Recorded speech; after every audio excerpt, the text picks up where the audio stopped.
Today I'm going to show you some practical tips of how you can cut long pieces of glass yourself at home with confidence. And I'm going to show you how I did it successfully to rehab some very old windows.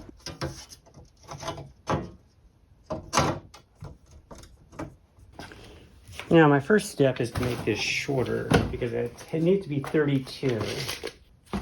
I like to make 2 or 3 marks in case I make an error so that when I put the straight edge on, they all should line up. Now I have watched a lot of videos on glass cutting, and there are a bunch of them out there, but my success rate is not like real high. And so I'll either break it completely in the wrong spot, or I'll have a rough edge or something like that. So first things first, I'm using this glass cutter. This is Veribor, and it's got a multiple thickness.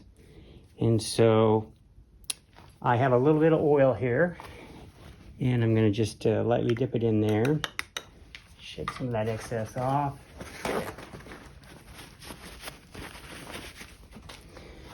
Now, the mistakes I've made in the past where I didn't quite go over the edges, and so I didn't have a real good starting place, and it didn't want to crack right at the edges. So I'm going to be on the cardboard that came with it. So we're going to put that edge on there. And then another mistake I made was I didn't go over the edge on the other. So we're going to try and rectify both of those errors. So I have to come back a little bit because you have to have room for the thickness. So let me make sure that that's right. All right, so straight up and down, I'm going to start over there, and then we'll do a consistent pressure. Hopefully you get a nice good scratch.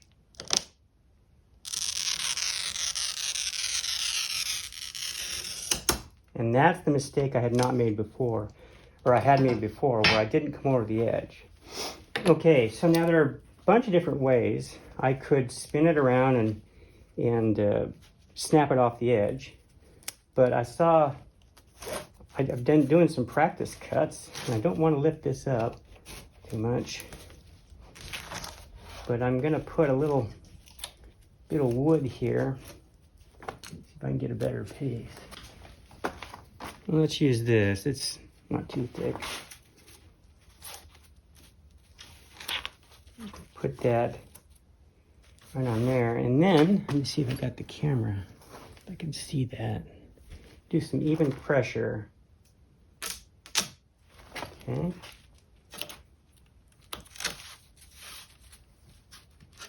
And that is a very clean cut. Okay. Now that it's shorter, I need to cut it the long way. And so let me reorient this. All right, so I've got a T-square, and I can see all of my marks, so that means I measured it correctly. However, I'm still going to take this off and verify that I have the right dimension. Somewhere in the middle.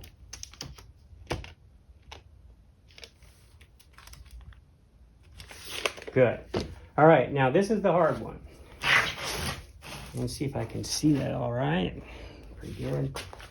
So what I'm going to do is I'm going to be using this is my drywall T-square, and I can go the entire length of it. Now again, I'm going to have to offset, so I'm going to have to put the square farther to the left. I'll move it over a little bit.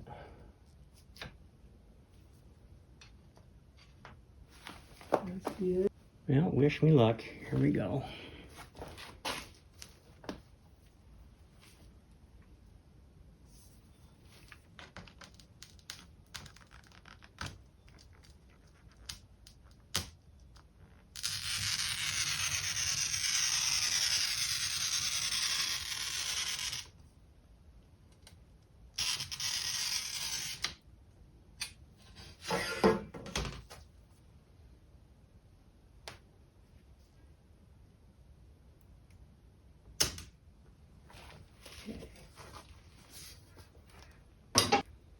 Now, I'm going to try again, very carefully.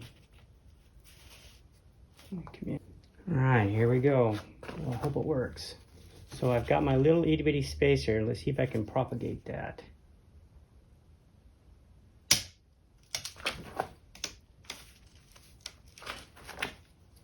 Okay, so far so good. I think what I'll do is move it to the edge of that cardboard. It didn't quite come off. It started.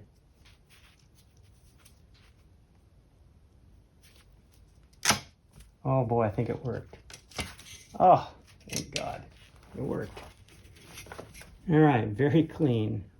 These are super sharp, so be wear gloves, and then you're gonna have to sand it down when you're done. Now let's check my final dimensions.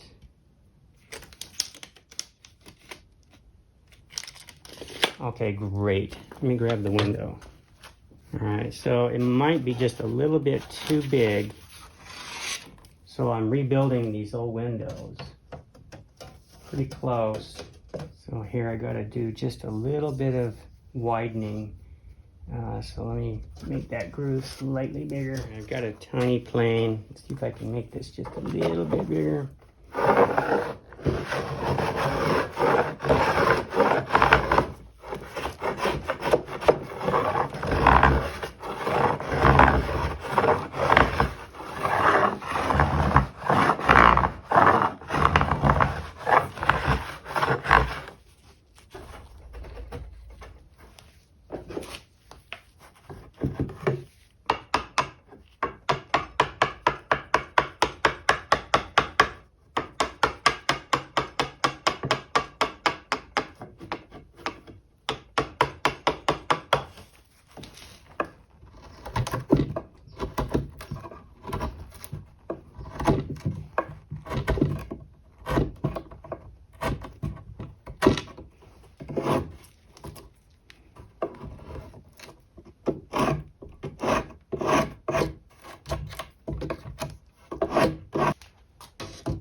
Okay, I got her. So I still have a lot of woodworking to do. These windows are quite old. But at least I've got the glass to fit, and then I'll have to, fill all these holes and repaint them and whatnot. But anyway, there is the replacement glass, and I actually did it without breaking it. So, in summary, this is what I did different than I normally do. For one thing, I used oil, and I dipped it into a little cup, and then I just oiled the tip and whatnot. That was different. And then the second thing I did was that I went over the edges. And by going over the edges, what I mean is this. In the past, I had gone to the edge like this and stopped. And that didn't work very well. So I went over and I go ahead and I nick that corner, and that creates a small fracture right there, which allows it to propagate better.